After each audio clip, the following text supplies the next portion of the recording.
folks, Captain Paul here, and today, before we get started, I want to make an apology. I want to make a huge apology. And my apology is the people that watch this channel, and you guys think that I have some magic pill or some magic to navigate this market, and I can get you a boat somewhere in your vicinity at the price that you want to pay. And I want to apologize and say that that is absolutely 100% not true. I cannot do that. I don't have a magic wand. You don't have to call me. You don't have to ask. I can't do it. The market is very, very tough. And this week we're going to talk about bigger versus smaller on the boats. Also, at the end of the video, we'll talk about some of the things that I do after I've been paid a commission and stuff like that. May surprise some of you already know, and stuff like that. But anyway, this week I really want to get in touch with the boat buying and the market right now. It's just the same market. It's just as brutal as it was before. And sometimes we can say, I love getting the phone call. The guy says, hey, I want a boat. It has to have 3 cabins. It's got to have 4 air conditioners. Got to have this. Got to have that, and it's got to be under 100K. So good luck. That's about all I can say to that. It's just not reality. And the reality of this market is it's very, very brutal. It's very, very tough. It's very, very tough to navigate. It's one of the things. Maybe next week we'll talk a little bit about America's Great Loop again. And how tough it is just to find a boat for the loop and then to actually do the loop. It's almost an impossible task. And a lot of it is because, the brutalness of trying to find that boat. We found that, a couple weeks ago when we went and took that Carver, they spent a year probably looking for that boat. And anyway, it was, they were ready to give up on their search. Same thing with Steve. Steve was on the Bayliner. It was like, do I start all over again? Do I give up? What do I do? Because the market is just, it really is that brutal out there. And trying to find one of these boats is, I would say, it's as hard a task as doing the loop. And so why might smaller be better? Well, the thing is, and I'm going to use this Ranger tug we're on here, one of my favorite boats, the 29 Ranger here. It's a small pocket cruiser is what these things are called. And they're designed for, that I can put it on a trailer. Now, this boat is not designed, you just don't walk up and put it on it. It's like an all-day rigging job to, take this thing on and off the trailer. And once you understand that, this isn't like a 17-foot or a 20-foot or a 25-foot center console ski boat. This boat takes a lot of work to get on and off the trailer and put it in the water and take it out of the water, but it does have those capabilities, and you can tow it down the road. So, I met some people, they have a cutwater, and they live in San Diego, and they took me aboard the boat, and it's a beautiful boat. Why did they have that small of a boat? Now, I think theirs was like a 32-foot, if I'm not mistaken. Beautiful boat. And the reason they liked it so much is because they can trailer it from San Diego, come out here, do the loop, and then trailer it back to the West Coast. Now, on this Ranger tug that I'm on here, then you have the capability, if you spend $100,000 on a pickup truck, well, maybe not $100,000, but, probably $60,000, $70,000 on a pickup truck, and you want to haul it, you can do that, and you can save a lot of money doing that, because for you to pay a trucking company to take it back and forth, probably somewhere around $5,000 or $6,000 to take it across the U.S. just in fuel and mileage and stuff like that. Where if you do it yourself, you can probably do it for $1,000, probably about $1,500 in fuel to take it across the United States. So that's one of the advantages to having one of these, like a 29 or a 30. I think they make a 31 on the Ranger tug, and why you might consider going to a smaller boat. Another thing about these boats is the Rangers will hold their value pretty well too. So like if you make the investment in one of these, I don't know where this boat's going to sell or how much it's going to sell for, but I know what Scott paid for it. I know what he's got into it. And I know that he'll be able to recoup a lot of his money. He probably won't be able to recoup all of it, but he'll be able to recoup a lot of his money. And because he bought a nice boat You know, and he probably paid a little bit more for the boat, but in the end, I mean, you know, he had a brand new boat. He just turns the key, hits the switch, and everything comes on and turns on, and then he goes for a ride. He enjoys his ride. He goes, you know, whether he's out here in the Keys or down there in Washington, wherever. That's why he bought this particular boat. Also, Harold from the channel, he just bought a smaller boat. He actually went to Canada to pick it up. I think it was a Cape D'Or 26, a little bit smaller than this one, 27, with an outboard on it. And he's going to get ready to start the loop here. We should see him in the next couple months, and we'll do an interview with him, actually. He does some captaining for the channel, and he does a lot of stuff for the channel. But he ended up buying a smaller boat. He was out there looking for that 40-foot trawler that, you know, had to meet all these criteria, and he just couldn't find it, man. After like 3 or 4 surveys, he just couldn't do it. And then we joke around and talk about the $3 million Bayliner, and just for you guys, just for the record, that is absolutely 100% a joke. And the only reason we call it the $3 million Bayliner is because Steve bought the boat. Let's say he paid $100 grand for the boat. You know, when he was navigating and looking in this market, they're all around that $150,000 to $200,000 range. This is a little bit older one, so I think it's around that $150,000 to $200,000 range. But navigating that market, you know, he was finding it very, very difficult. And a lot of these boats needed so much work even after the purchase that I said, you know, that we had to make a decision on that boat as far as, you know, does he keep going with it? Because during the survey, they found a few issues. But the owner of the boat decided, you know, to buck up and pay for some of it. I think they ended up splitting the cost of it 50-50, Steve and the owner. And he was able to get past it and get the boat up to just survey quality where it can pass for insurance to get insurance on the boat. After that, he was able to, you know, he's still got a ton of work to do on the boat. And we joke about it because he's going to put all this money into it to make it. And by the end, you know, could have he bought a $3 million Bayliner for the price that he paid for this thing? I don't know. We'll see at the end. But it's going to be a very, very nice boat. And again, anybody in the market, if he ever does sell it, but I don't think he will, man. The more he drives it, the more he uses it, the more he's in there, the more he's in the bilges, the more he's in the engine compartment, the more he's detailing this and doing that. He's fallen in love with the boat, so, you know, it could be his lifelong boat. And so then the price of it doesn't really matter to him, you know, if he ends up having 200 grand in the boat by the time he's finished with it. I mean, you can't replace it for less than, you know, it would be about for a 50-foot boat that size, pilot house with 3 cabins. Yeah, you'd be looking at $3 million. And so, you know, where does he draw the line and when does he stop putting money into it? I don't think he does. I think he just keeps going until he has a very, very nice boat, and it will become a nice boat. But anyway, this is from my past experience and my life experience, and that's all I can talk to you guys about. Is I've had, when I was into the sailboats, I had a 25-foot Catalina, very cool boat. It was one of my favorite boats that I've ever owned in my entire life. And that boat was a lot like this Ranger, but it was, you could put it on a trailer. But that being said, to put it on a trailer was a huge undertaking, just like this Ranger tug is. And I don't think some people realize that when they buy these things. You think you just back it in the water, it goes in the water, but there's rigging to do on this. You got to get the radar mask up, you got the bimini up. I mean, it is an all-day progress getting one of these things, what we call rigged out, and that's all the lines, the stanchions, everything changed over and go from tow mode to boating mode. Especially when you start getting them this big. This boat is 10,000 pounds. You throw the trailer on there, it's another couple thousand pounds. So you're trucking across the road with 12,000 pounds. You know, you gotta show some respect for that, and you should have some towing experience to tow that kind of a load, because that's not a little boy load. That's a big boy load. But it is the advantages to having one of these boats, and they're absolutely gorgeous. I did a couple of videos on this boat already.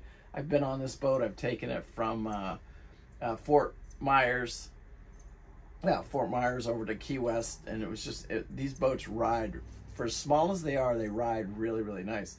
And for a couple, when I was out doing the loop, there was a couple in a 27-foot, and they just continuously do the loop. That's all they do in their 27-foot Ranger. He goes, Paul, what am I going to do?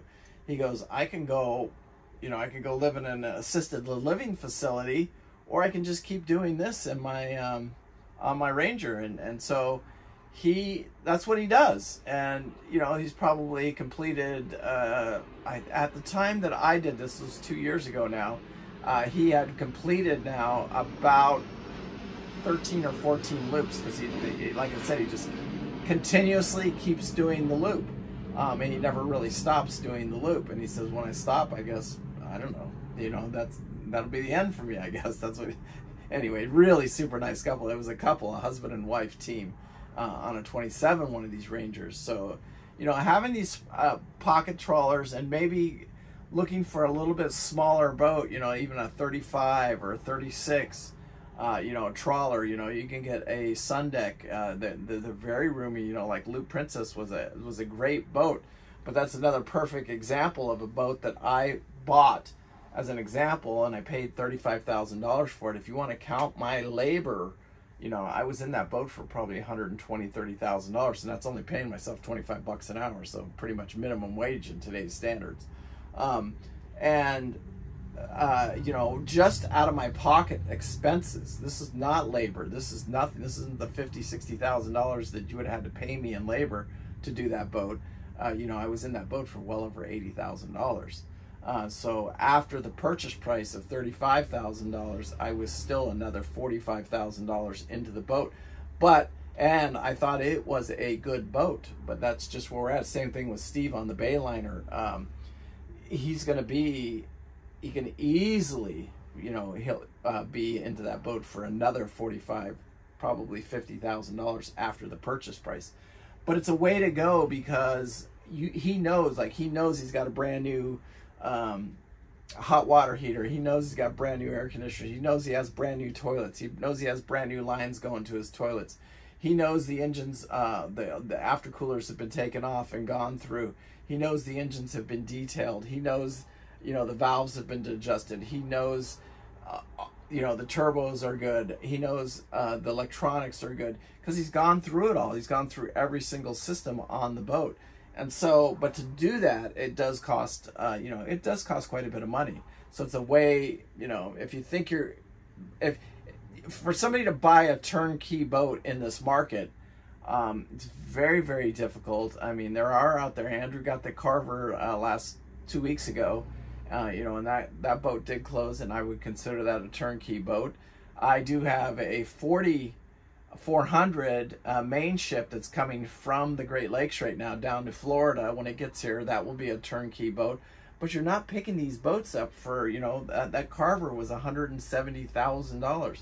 This that main ship that's coming down and coming in here to Florida, you know, that guy paid $220,000 for that boat 6 months ago. He put 2 brand new air conditioners, he put a refrigerator in it, he put the Marine 12-volt heat in it. He did a ton of work to this boat. I mean, all the coolers have been gone through. Everything on this boat, it's got brand new electronics. Everything on this boat. And, you know, the going price of these boats are $220,000. He's not going to take any less than that. I mean, the market's not going to go down there. It's just not. I apologize. But if there's no inventory. There's still a lot of old inventory on the market. That's, you know, these boats have been sitting on it. They've been on there for 6 months. They've been on there for a year. We've been on there for 2 years. And those boats, you know, will the price drop of those boats? Are you going to see those boats go down to, you know, $40,000, $50,000, $60,000? You're going to have to if they want to sell them. Either the owners hang on to them and keep them, or they sell them. But nobody's going to pay. You know, there's 2 particular main ships. There's one up at in New York. That thing's been on the market for a year. It looks like it's sunk. You know, I've had several people go look at it, and the boat's a train wreck. Now, that particular boat, you know, I think it's listed right now at $130. You know, that boat's going to have to go well under $100,000. It's probably going to have to go down to that $70,000 range before somebody would even touch the boat. And these are guys that don't know what they're doing looking at it, telling me that. So, same thing. There's another one here in Florida. It's a blue hull one. I happened to deliver that boat. I know the boat pretty well, and it's same scenario. You know, I think he had it at 179. I think I saw it last week at 149 or something like that. But he's going to have to get that boat if he really wants to sell it. But maybe he doesn't. Maybe he does enjoy it and wants to keep the boat. That boat again will have to go under 100K. And this is just my opinion. I'm not saying these numbers, you know, but that's what would have to be done for somebody probably to get interested in buying one of these two particular 3900 main ships, just because, and I'm talking about this market, if that makes sense. So yes, you're going to see a reduction in price, but it's a reduction of the junk that's on the market. The boat, some of these boats should go to the, you heard this terminology before when I say, hey, this boat needs to go to the chipper. Well, a lot of these boats do need to go to the chipper, and that's where they belong, and that's where they should go. But somebody could purchase them at a very low price and then put the money into them and then fix them up, and then you have something, and at least you know where you started. But you can't spend $139,000 on a 3900 main ship, you know, let's say, I don't know, 2000 main ship that's in bad shape and it needs all this work done to it. I mean, the most you can spend on that boat is $70,000 because you're going to put out of your pocket, and that's you doing all the work. You're going to put it out of your pocket. You're going to put $50,000, $60,000 out of it, and you better be a damn good handyman, electrician, a mechanic, and all that stuff that you need to be to put one of these boats back together. Which Steve, it does, because he restores cars. He, you know, he has those kind of skills, so he's able to do that to the $3 million Bayliner, which not all of us can. Me and Pete, again, we do it because, you know, that's we've owned handyman companies. We've owned cabinet shops, so custom cabinet shops. We own that for 20 years in Vegas. So our skill level is way up there. I went to UTI as a diesel mechanic, so I know how diesel mechanic. I know how to work these electronics. I'm pretty good with a computer, you know, so I can do stuff. You know, my skill level is way up there when, you know, when I purchase one of these fixer-uppers. And if you don't have that kind of abilities, then you probably shouldn't be in the market for a fixer-upper, because if you've got to pay the labor, you know, you're looking at $100, $200 an hour for labor to get one of these boats up. Anyway, this week, you know, I appreciate it. And again, I apologize if anybody thinks that, you know, that I have some magic pin or some magic wand and can get you a boat at what we call a fair market value. It doesn't work like that. You have to do your homework. You have to get on Facebook. You have to get on that. Those boats, the good boats that are worth your time and worth looking at, they go very fast, even in this market right here, and they go at full price. So don't kid yourself and think you're going to pick one up, because if you're not going to buy it, there's 10 guys behind you that are going to buy it, and because they've already done all the homework. They've been to the four boats, they've been to the 6 surveys, they've already done it all, and they recognize quality and they pay for it. And so if you think you're going to get one, man, I don't think so, buddy. Yeah, you might. I mean, you get lucky, you know. Southern Estate is a perfect example of it, but it just doesn't happen that often. And but you got to be in the market, and you got to be in it to win it, and in order for anything like that to happen. Hey, before I close this week's video, I do want to share with you, you know, this is a little bit about the insight of my life. You know, I said a few minutes ago, what happens, you know, at the beginning of the video, I wanted to talk a little bit about what happens after the sale of a boat. Typically, on a boat, you know, Steve's particular deal, Steven, the $3 million Bayliner, that deal actually took almost a year from the start of when I introduced Steve to the owner of that boat, and the two of them worked together to close that deal. It took damn near a year. And, you know, Steve would call me up. He would say, hey, I want to raise the price. I want to spend more money. I want to do this. I want to do that. And I kept telling him it's not about the money. You know, you just got to have patience, and, you know, you're already in this deal. Do you really want to start all over again? And in the end, you know, he ended up buying the Bayliner, and he absolutely loves the boat. You know, and congratulations, Steve, on it. Now, Steve paid me a commission. Now, this was a buyer paid commission. The seller sold the boat at, you know, such a reduced price that he wasn't willing to put any money, pay any brokerage fees at this price, blah blah blah, which is fine. And then Steve, because I found the boat, agreed to pay a 2% buyer's for. And anyway, he ended up paying me a $2,500 commission. Now, what does Paul do with that commission? A, it helps the channel grow.